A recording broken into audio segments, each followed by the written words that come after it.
This story is titled, I Bought My Wife's Family House. Then she sided with her entitled mother.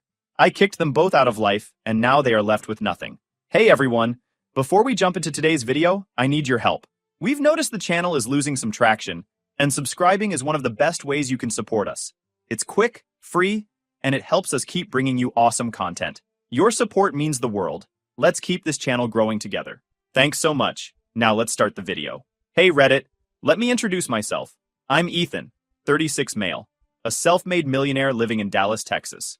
My life hasn't exactly been a walk in the park. Every dollar I have was earned through sweat, sacrifices, and more late nights than I can count.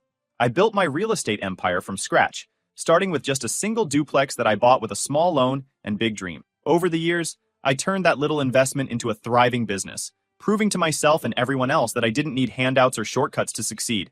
So, when I met Lisa, 33 female, I thought I'd finally found someone who got me. Someone who wasn't all about my money or status. She came across as genuine, down-to-earth, and sweet, the total opposite of her mother Carol. Lisa would laugh about how overbearing her mom could be, and I'd just nod along, thinking it was probably exaggerated. I mean, how bad could one person really be? Turns out, very bad. Carol was the kind of woman who could make the strongest person crumble with a single glare. She had this uncanny ability to dominate every conversation. And if you disagreed with her, you might as well have committed a felony. She didn't just have opinions, she had mandates. Growing up, Lisa had no say in anything. Carol dictated her wardrobe, chose her friends, and even decided which college she'd attend. It wasn't guidance, it was a dictatorship. At first, Lisa seemed to have shaken off her mom's grip. She was independent, funny, and had her own dreams. But it didn't take long to see that Carol still had a leash on her, even if it wasn't as obvious anymore. Every big decision Lisa made came with an unspoken condition, Carol's approval. It drove me insane, but I kept my mouth shut because, well, I loved Lisa. When we got engaged, though, that's when the power struggle with Carol really began. She didn't just offer suggestions for the wedding, she tried to run the whole damn thing. From the flower arrangements to the guest list, she wanted her fingerprints on everything. The final straw? She tried to veto our choice of venue because it didn't have the charm she envisioned. I had to draw the line. This is our wedding, not yours, I told her, my voice firm but polite. She acted like I'd just stolen her firstborn child. The waterworks started, and she dramatically accused me of tearing the family apart. Of course, Lisa begged me to compromise. It's just one day, she said. Can't you let her feel included? Fine. I caved, but only to an extent. I let Carol pick a few minor details, like the table centerpieces and the dessert menu, but I held my ground on the big stuff. The wedding was beautiful, no thanks to Carol's meddling. But looking back, it was clear the day wasn't about us for her. It was about proving she still held the reins. Before the wedding, I made another tough call. I asked Lisa to sign a prenup. It wasn't exactly a romantic gesture, but I'd worked too hard to risk losing everything if things ever went south. To my surprise, Lisa didn't put up much of a fight. I get it, she said. You've built something amazing, and you want to protect it. At the time, I thought her calm reaction was a sign of maturity. Later, I'd realize it was probably just another example of how much Carol's control had trained Lisa to go along with what others wanted. For a while, things were good. Married life was great. Lisa was supportive, loving, and everything I'd hoped for in a partner. We traveled, tried new restaurants every week, and even started talking about buying a vacation home. It felt like we were building something solid together. But like a storm brewing in the distance, Carol's presence was always there, waiting to stir things up again.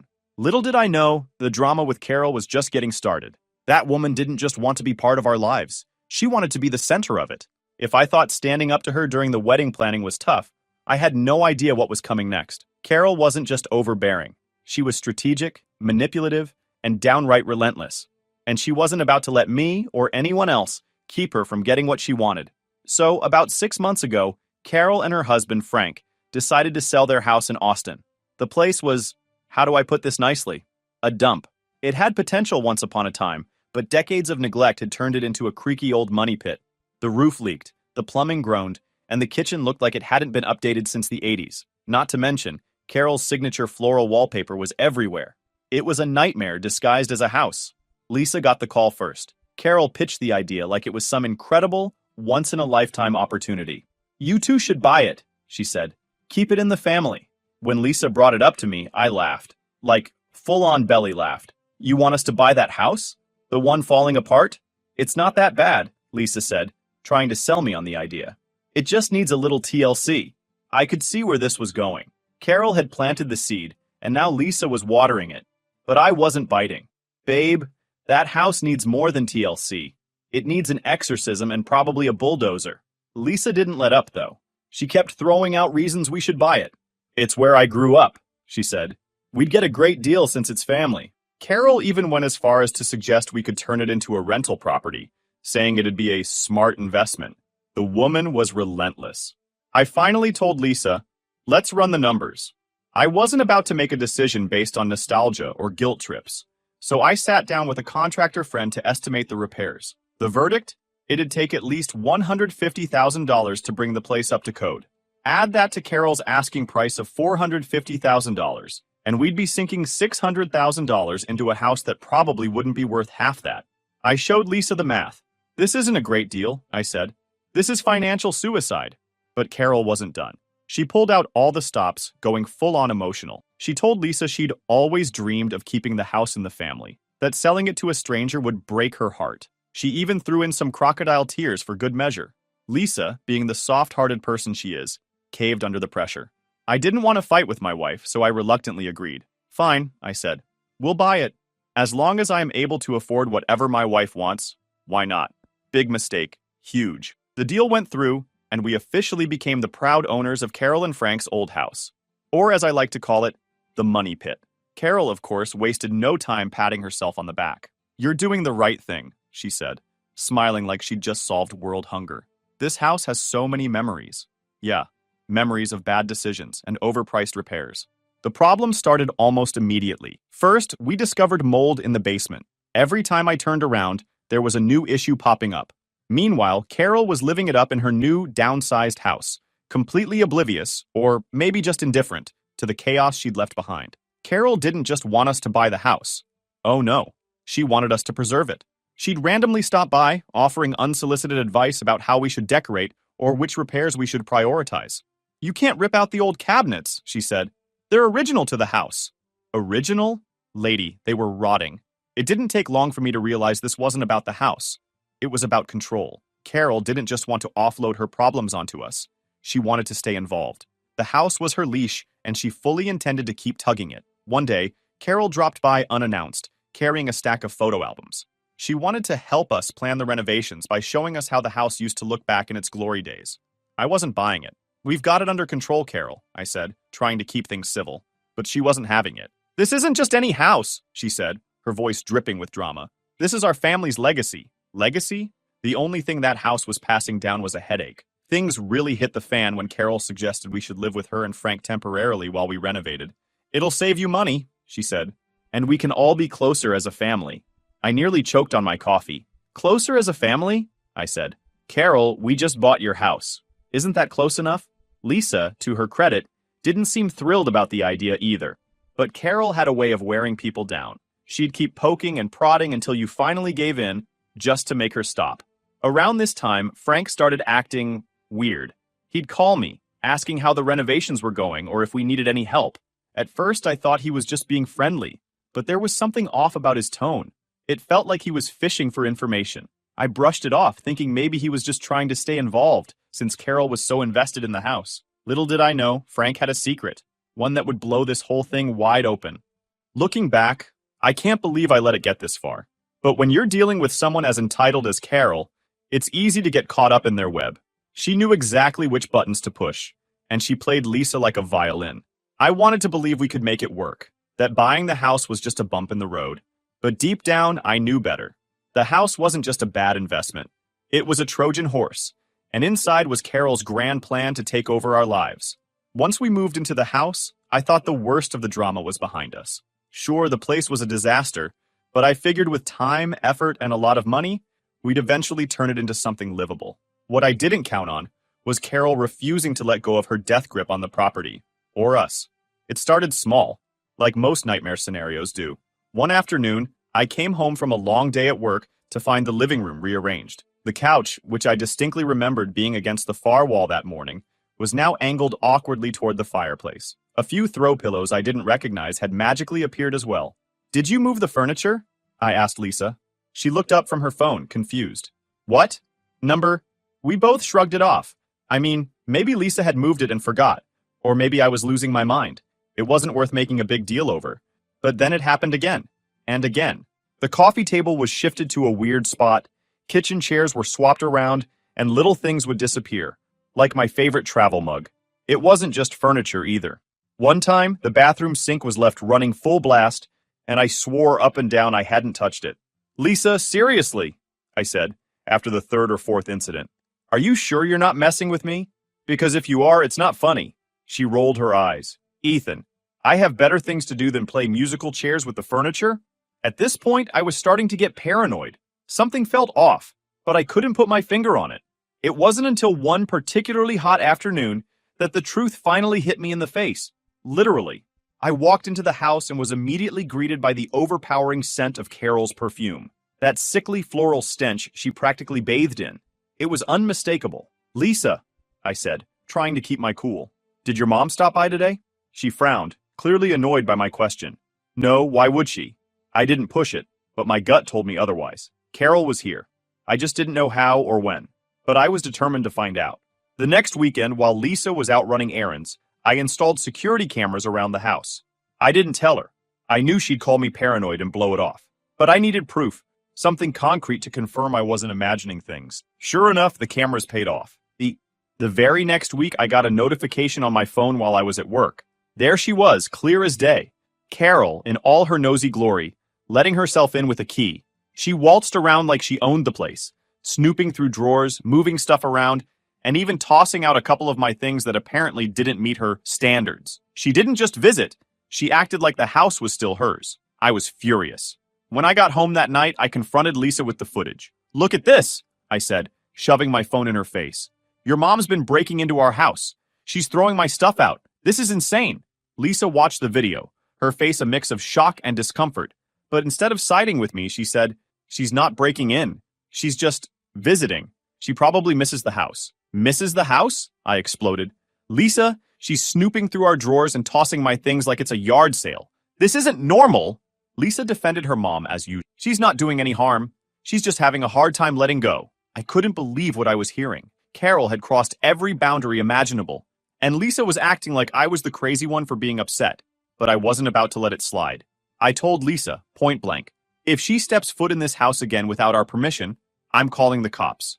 Of course, Lisa ran straight to Carol with this, and you can imagine how that went. Carol called me the next day, sobbing hysterically. She accused me of being disrespectful and heartless, claiming I was ruining her memories. Apparently, changing the locks was akin to stabbing her in the back. I didn't care. I wasn't about to let her keep treating our home like her personal playground. That's when Carol went nuclear. She started spreading rumors to family members, saying I was trying to cut her out of Lisa's life and destroying her legacy. She even called Lisa multiple times a day, crying about how she felt betrayed. And of course, Lisa fell for it. Again. Maybe we could give her a key, Lisa suggested one night, like it was the most reasonable thing in the world. Just for emergencies. Absolutely not, I said, my patience hanging by a thread. She's already proven she can't respect boundaries. This is our house now, Lisa, not hers. One night, Carol showed up at the house, banging on the door and demanding to be let in. I refused. She screamed at me through the door, calling me every name in the book. I stood my ground, but the whole neighborhood probably heard the commotion. Later, Lisa tried to play peacemaker. She's just upset, she said. You know how emotional she gets. Upset doesn't give her the right to barge in and throw a tantrum, I shot back. If you won't set boundaries with her, I will. From then on, the house felt more like a battleground than a home. I was constantly looking over my shoulder, wondering what Carol's next move would be. She wasn't just invading our space. She was testing the limits, seeing how far she could push before I snapped. And let me tell you, I was close. Very close. By the time Frank called me to talk, I was already at my wit's end. Between Carol's uninvited visits, her dramatic meltdowns, and Lisa's constant defense of her. So when Frank suggested meeting for coffee, I honestly didn't expect much. Frank was usually quiet, the kind of guy who nodded along to Carol's rants and kept his head down. I thought maybe he wanted to smooth things over, but I wasn't prepared for what he told me. We met at a little diner near my office. Frank was already sitting in a booth when I walked in, nursing a black coffee and looking more stressed than I'd ever seen him. The man wasn't exactly a picture of health, but that day, he looked downright haggard. He motioned for me to sit down, and I could tell he wasn't there to exchange pleasantries. Ethan, he started, leaning in like we were about to discuss classified information. There's something you need to know about Carol. Now, I wasn't exactly Carol's biggest fan, but hearing Frank say it out loud was unsettling. He glanced around the diner like he was worried someone might overhear, then dropped the bomb. Carol's been planning this for months, he said. Selling you the house was part of her plan. I stared at him, trying to process what he was saying. What plan? I asked. What are you talking about? Frank sighed and rubbed his temples, like this was physically painful for him. She wanted you to buy the house, get overwhelmed with the repairs, and sell it back to us. Then she'd push for you and Lisa to move in with us. I blinked, stunned. Wait, what? Why the hell would she want that? She wants control, Frank admitted, looking ashamed. She's always wanted control. Over Lisa. Over everything. For a moment, I didn't say anything. I just sat there, letting the words sink in. Carol's antics had always been overbearing. But this was next-level manipulation. She wasn't just meddling. She was scheming, playing some long con to insert herself permanently into our lives. Frank must have taken my silence the wrong way, because he quickly added, I didn't agree with it, Ethan. I told her it was a bad idea. But you know how she is. She doesn't listen to anyone. I let out a bitter laugh.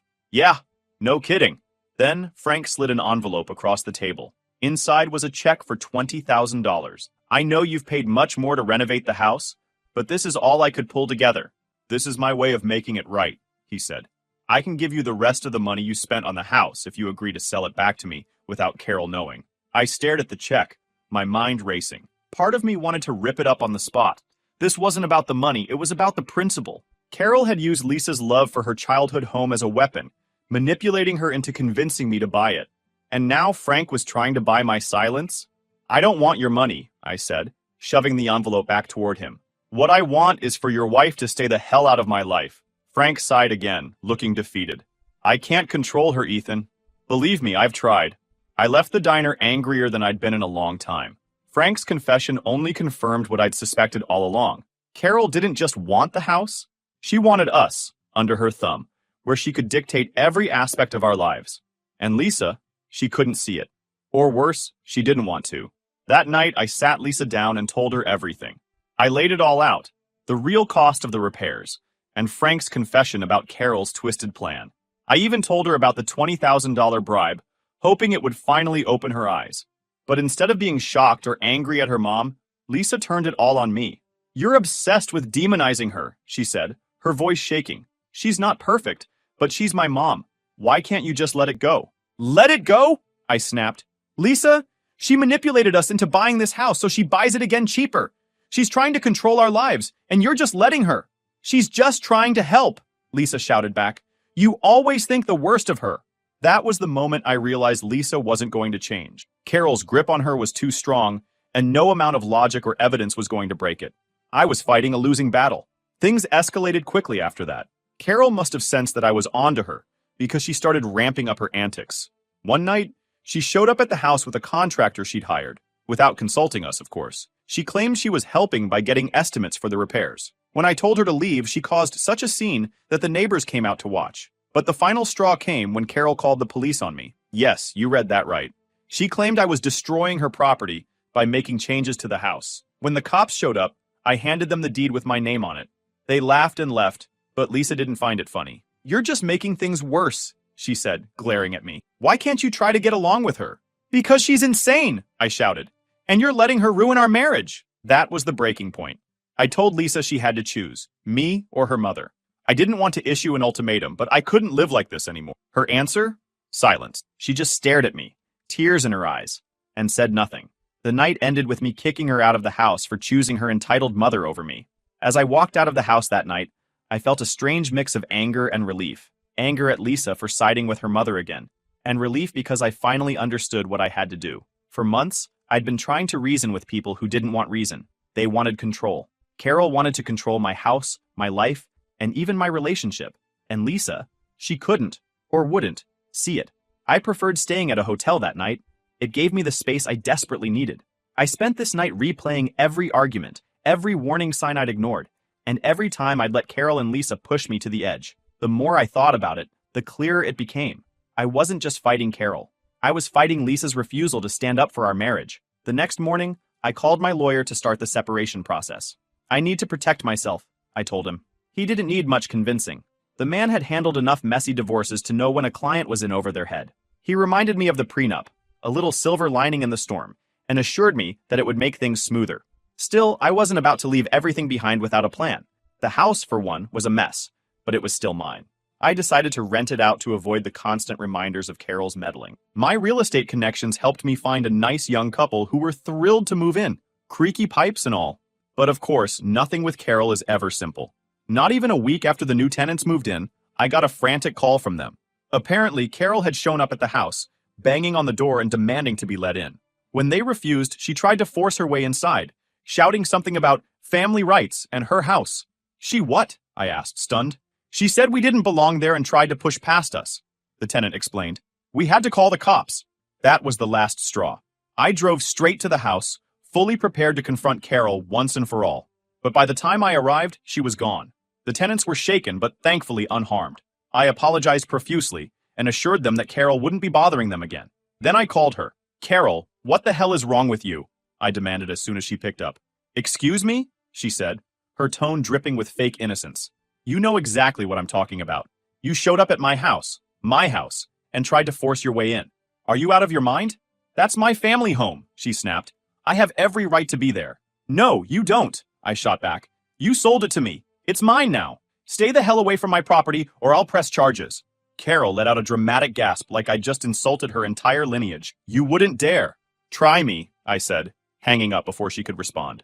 I thought that would be the end of it. But of course, Carol had to escalate things. A few days later, I got served with a notice. She was suing me. Her claim? That I'd violated the terms of the sale by renting out the house. Never mind that there were no such terms in the contract. This was pure spite. Carol wanted to make my life as miserable as possible. I forwarded the notice to my lawyer, who assured me it was baseless. She doesn't have a leg to stand on, he said. She's just trying to intimidate you. Meanwhile, Lisa was still living with Carol. And from what I heard, it wasn't exactly sunshine and rainbows. Friends who kept in touch with her told me she seemed miserable. Apparently, Carol's controlling nature was even worse when they shared a roof. Lisa had quit her job to help out at home, which basically meant running errands for Carol and listening to her complaints all day. At first, I felt a twinge of pity, but then I remembered all the times Lisa had chosen her mother over me, all the excuses she'd made, and all the nights I'd spent wondering if I was the crazy one. Pity turned into vindication. She'd made her choice, and now she was living with the consequences. The lawsuit, thankfully, went nowhere. My lawyer filed a motion to dismiss, and the judge saw through Carol's nonsense immediately. This is clearly a frivolous case, the judge said, barely concealing his irritation. Carol's smug expression melted into pure embarrassment as the ruling came down. She was ordered to pay my legal fees, which only added insult to injury. But the best part? The tenants stayed. They loved the house, quirks and all, and had no intention of leaving. Every time Carol tried to meddle, they called the cops, who were more than happy to remind her that she had no claim to the property. Eventually, even Carol had to give up. Lisa, however, wasn't done. About a month after the lawsuit fiasco, she called me. Her voice was shaky, almost desperate. Ethan, can we talk? I hesitated but agreed to meet her for coffee. When I saw her, she looked different, tired, defeated, like the weight of living with Carol had finally crushed her spirit. I made a mistake, she said, her eyes welling up with tears. I should have stood up for you, for us. It was the apology I'd been waiting for, but it didn't feel as satisfying as I'd imagined. Maybe because it was too late. The damage had been done, and I wasn't about to walk back into the lion's den. I'm sorry, I said, keeping my tone even, but I can't do this anymore. I need to move on. Lisa nodded, tears streaming down her face. I understand. And just like that, it was over. The prenup ensured she didn't get a dime from me. Not the house, not my money, nothing. Carol's grand plan had backfired spectacularly. Instead of controlling me, she ended up stuck with Lisa.